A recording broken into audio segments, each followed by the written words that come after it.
कल हमने जो लेसन मुकम्मल किया है, आज हम उस लेसन के सवाल लिखेंगे, क्वेश्चंस। हमारा जो लेसन था वो हु डिड पैट्रिक्स होमवर्क, यानी जो पैट्रिक है उसकी होमवर्क किसने की। तो इसका जो पहला क्वेश्चन है, what did Patrick think his cat was playing with, what was it. बच्चों आपने पढ़ा है, आपको याद होगा कि जब जो उसकी जो बिल्ली थी पैट्रिक की, वो किसी चीज से खेल रही थी। जब पैट्रिक ने देखा तो वो क्या सोच रहा था, वो किसके साथ खेल रही थी। तो लास्ट में वो क्या निकला था।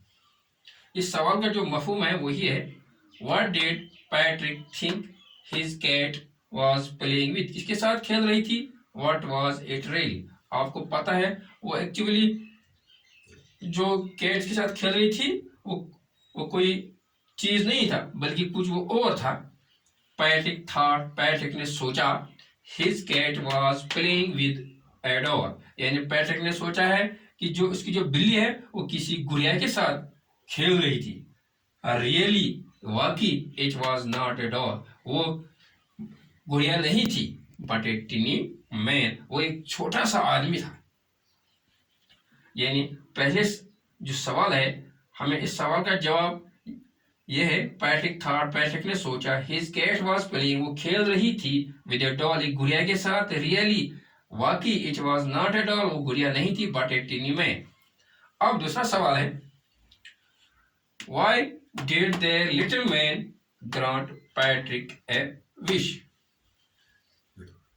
जो लिटिल मैन था उसने पैट्रिक को क्या कहा, कौन सी विश उसने कहा कि मैं आपको दूंगा। The little man granted Patrick a wish because he could save his life from the cat. यानी जिस वक्त वो बिल्ली उस लिटिल मैन के साथ खेल रही थी, यानी उसको वो छेड़ रही थी, तो इस लिटिल मैन ने पैट्रिक से कहा कि आप मुझे इससे बचाइए, इसके बदले में आप जो मुझसे मांगेंगे वो मैं आपको दूंगा। The little man granted Patrick a wish, उसने से कहा कि आप जो मांगोगे मैं आपको दूंगा, एक ख्वाहिश जो आपको मुझसे मांगेंगे, लेकिन आप मुझे इससे बचाइए।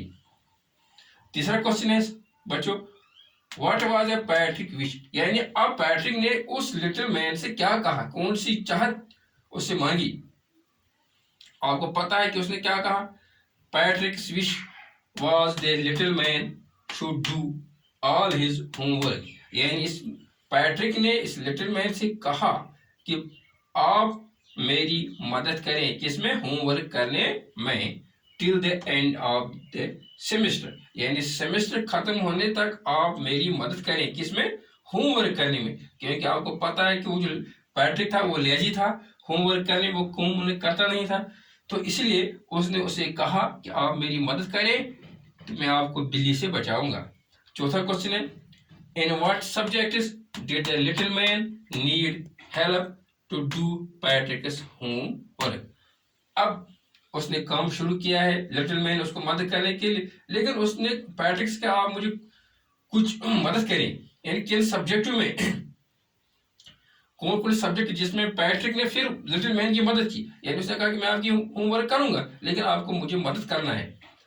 इन इंग्लिश सब्जेक्ट में, मैथ एंड हिस्ट्री में, the little man needed help to do Patrick's homework, यानी आप उसने कहा कि मैं आपकी मदद करूंगा, तो इसके बदले में आपको मेरी मदद करनी है। तो जो पैट्रिक है उसने उसको इंग्लिश, मैथ और हिस्ट्री में उस लिटिल मैन की मदद की। पांचवा क्वेश्चन है, how did Patrick help him. अब मामला यह है कि पैट्रिक ने उसको कैसे मदद की, लिटिल मैन को, यानी उसने कहा कि मैं आपकी होमवर्क करूंगा लेकिन आपको मेरी मदद करनी है। अब इस सवाल में यह कहा जा रहा है कि पैट्रिक ने उसको किस तरह मदद की है। पैट्रिक कंसल्टेड डिक्शनरी, यानी उसने कंसल्ट की है, उसने डिक्शनरी लाई है, स्टडी बुक, कुछ किताबें पढ़ी है, बर्न्ट मिडनाइट ऑयल, यानी उसने बहुत मेहनत की है। His eyes got dull and swollen, यानी उसने इतनी मेहनत की कि उसकी जो आंखें हैं वो क्या है, सवलन हो गई है। छठा क्वेश्चन है, who do you think did पैट्रिक्स homework. इस क्वेश्चन में अब जब लास्ट में पहुंचते हैं, अब हमें ये सवाल करता है कि जो पैट्रिक की होमवर्क है वो किसने की, क्या लिटिल मैन ने की या पैट्रिक ने खुद की। बच्चों आप क्या समझते हैं? हम समझते हैं कि ये जो होमवर्क है ये पैट्रिक ने खुद की। I think Patrick himself did his homework, क्योंकि जो लिटिल मैन है उसने उसको तरगीब दी है, पढ़ने की तरफ माइल किया है, होमवर्क करने की तरफ माइल किया है, तो उसने उसकी मदद की है। लेकिन एक्चुअली जो रियली जो होमवर्क है वो पैट्रिक ने खुद की है। बच्चों अब आपको ये सवाल अच्छी तरह समझ आए होंगे कि किस तरह जो पैट्रिक है उसको लिटिल मैन ने मदद की है होमवर्क करने में। रियली जो होमवर्क है वो पैट्रिक ने खुद की है। तो आज इस लेसन को हम यहाँ पर ही कंक्लूड करेंगे। तो इंशाल्लाह कल हम आगे दूसरा लेसन यहाँ शुरू करेंगे। शुक्रिया।